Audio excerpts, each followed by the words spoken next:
এয়া তিনিচুকীয়া চিভিলৰ ওচৰলৈ আহিছোঁ। চাওক ৰাতিপুৱা এতিয়া দোকানবোৰ বন্ধ। এইবোৰ ডায়েগনষ্টিক চেণ্টাৰ, ফাৰ্মাচীও আছে ওচৰতে। এই চাৰিআলিটো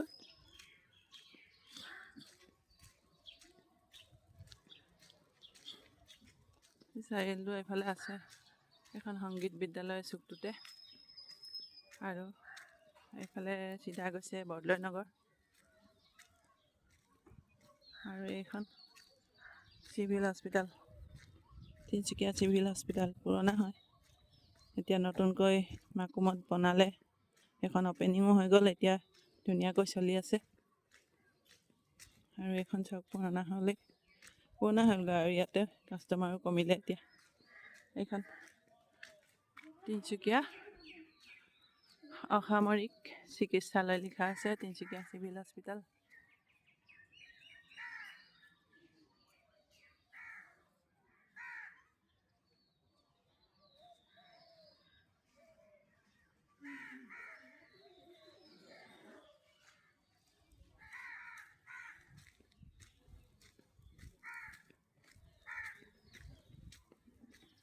এইটো চাৰিআলি, তিনিচুকীয়া চিভিল চাৰিআলি।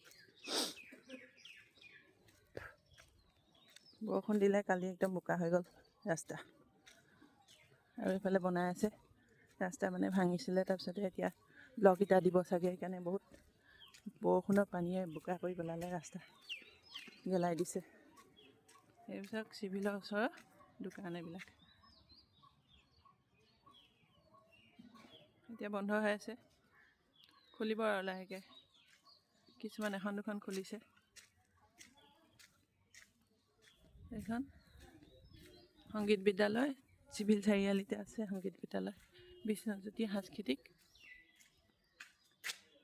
সমাজ লিখা আছে, বিষ্ণুজ্যোতি সংগীত মহাবিদ্যালয়। এইখন 1976 চনতে স্থাপন হৈছিল।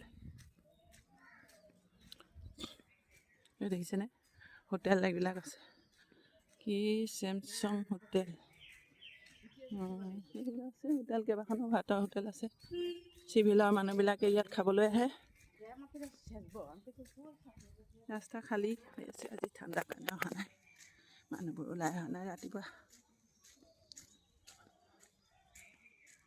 দেখিছে না চলিহা নগৰ,